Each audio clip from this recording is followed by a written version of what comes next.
The morning sun cast golden light across the village square as Ada walked through the crowd. Heads turned. Whispers followed. Her beauty was undeniable, like moonlight on still water, and she knew it well. Obi, the farmer's son, stepped forward nervously. He had gathered his courage for weeks. In his hands, he held fresh palm wine and kola nuts, traditional gifts for a marriage proposal. The villagers watched with interest. Ada, I have come to ask for your hand, Obi said, his voice trembling slightly. Ada laughed, a sound like breaking glass. You? A simple farmer who smells of soil and sweat. Look at me, Obi. Do you truly believe you are worthy? The crowd gasped. Obi's face burned with shame as he backed away. Ada tossed her braids and continued walking, leaving him standing alone with his rejected gifts. She grows more beautiful each day, one elder murmured.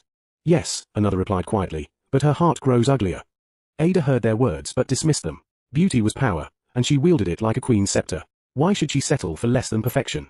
The village would simply have to accept her standards. Kyoma knelt by the river, gathering medicinal herbs in her woven basket. Her hands moved with practiced skill, selecting leaves and roots her grandmother had taught her to find. She heard laughter approaching and looked up to see Ada walking with Keen, the blacksmith's son.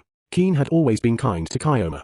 They had played together as children, and her heart had quietly held feelings for him ever since. But she never spoke of it, knowing someone like her could never compete with Ada's radiance. Kyoma. Ada called out, her voice dripping with false sweetness. Still digging in the dirt like a common bush rat. Keen shifted uncomfortably. Ada, she is a healer. Her work is important. Important. Ada circled Kyoma, examining her like spoiled fruit. Look at her, Keen. Mud on her wrapper, herbs in her hair. What man would want such a plain, dirty thing? She will die alone with her roots and leaves. Kyoma's eyes stung, but she kept her head down. Her fingers trembled as she continued gathering herbs. Keen frowned. That is unkind, Ada. Ada linked her arm through his, pulling him away. I speak only truth. Come, let us leave her to her weeds. Kyoma watched them go, a silent tear sliding down her cheek. Ada woke to a burning sensation across her face. Her skin felt tight and hot, as though fire ants crawled beneath it. She stumbled to her clay water pot and splashed her face, but the burning only intensified. Mother, she cried out, her voice cracking with fear. Her mother rushed in, took one look, and gasped. Her hand flew to her mouth. Your face, Ada. Oh, your face. Ada ran to the polished bronze mirror hanging on the wall. The reflection that stared back made her scream. Angry red marks covered her once flawless skin. Raised scars twisted across her cheeks and forehead like dried riverbeds. Her beauty had vanished as if stolen by night spirits. What is happening to me? Ada touched her face with trembling fingers, hoping the mirror lied. Her mother backed toward the door. I will fetch the elders. Do not leave this room. News spread through the village like wildfire. By midday, whispers filled every compound. Some said it was punishment from the gods. Others spoke of curses and dark medicine. Mothers pulled their children away from Ada's home. Ada sat alone in her room, staring at her ruined reflection, her world crumbling around her.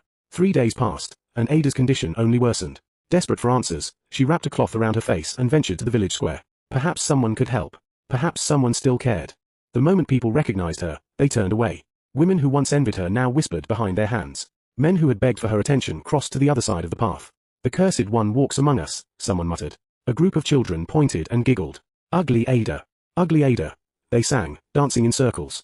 Their mother shushed them but did not scold them properly. Ada felt each word like a physical blow. She approached the market, hoping to buy food, but traders packed up their wares at her approach. Your curse might spread, one explained, not meeting her eyes. Even Obi, the farmer she had humiliated, looked at her with something worse than anger. He looked at her with pity. Ada stumbled home, tears streaming down her scarred face. She finally understood the pain she had caused others. The loneliness. The shame. The crushing weight of rejection. Her pride lay shattered at her feet like broken pottery. Ada stood outside Kyoma's small hut as the sun began to set. Her feet felt heavy, as if the earth itself resisted her presence. She had nowhere else to turn. The village elders had no answers. The diviners demanded prices she could not pay. Only Kyoma remained. The same Kyoma she had mocked by the river. The same Kyoma she had called plain and unworthy. Ada's throat tightened with shame, but desperation pushed her forward. She knocked softly on the wooden frame. Kyoma appeared at the entrance, her eyes widening in recognition. For a long moment, neither woman spoke. Please, Ada whispered, her voice breaking. She fell to her knees, something she had never done for anyone. I know I do not deserve your kindness. I know what I said to you. But I am begging you, Kyoma. Help me. Tears streamed down Ada's scarred cheeks. Gone was the proud beauty who had lorded over the village. In her place knelt a broken woman who had finally learned humility's bitter taste. Kyoma looked down at her, conflict clear in her gentle eyes. Ada held her breath, waiting for the rejection she knew she deserved. Kyoma's heart wrestled with itself. Part of her wanted to close the door, to let Ada taste the full bitterness of her own medicine. The words Ada had spoken by the river still echoed in her mind. Bush rat. Plain. Unworthy. But another part of her remembered her grandmother's teachings. A true healer serves all who come, even those who have wounded us. Our gift is not ours to withhold. Kioma looked at Ada kneeling in the dust, truly broken. She thought of Keen, who despite everything still worried about Ada's condition. His kindness had always drawn Kioma to him. Could she be less compassionate than the man she loved? She took a deep breath and made her choice. Stand up, Ada, Kioma said quietly. Come inside. Ada's head snapped up, disbelief flooding her scarred face. You will help me. I am a healer. It is what I do. Kioma stepped aside, allowing Ada to enter. But I will not lie to you. This will take time, and the treatment will not be easy. I will do anything, Ada whispered, stepping into the hut. Kioma nodded slowly, closing the door behind them. Forgiveness would not come quickly, but healing had to start somewhere. Weeks passed slowly in Kioma's hut. Each morning, Kioma applied warm poultices to Ada's face.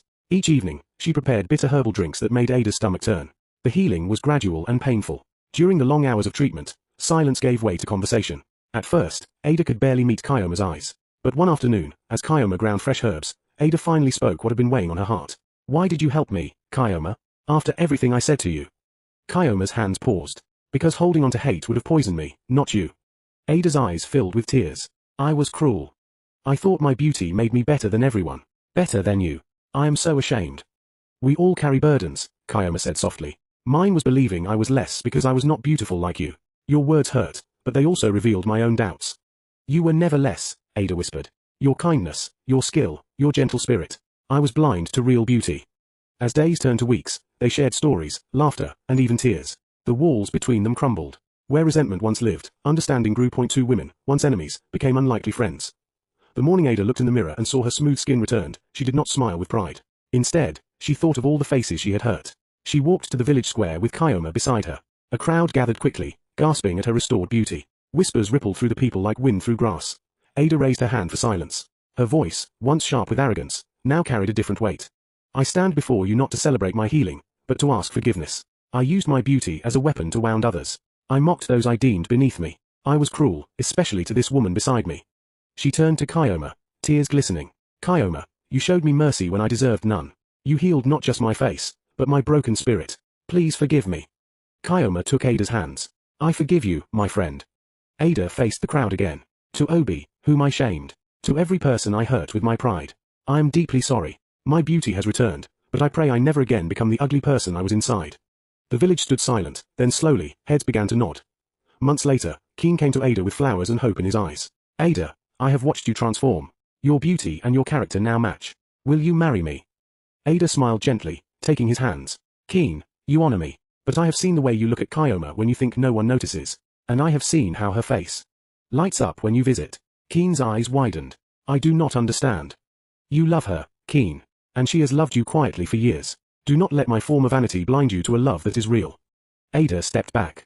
Go to her. You have my blessing. She watched Keen hurry toward Kioma's hut, and her heart felt light, not heavy. Ada spent her days now learning healing arts from Kioma. Her hands, once concerned only with adorning herself, now ground herbs and tended wounds. Children who once feared her curse now ran to her for treatment.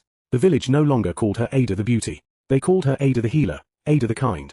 She had finally learned that true beauty blooms not in mirrors, but in the lives we touch with compassion and love.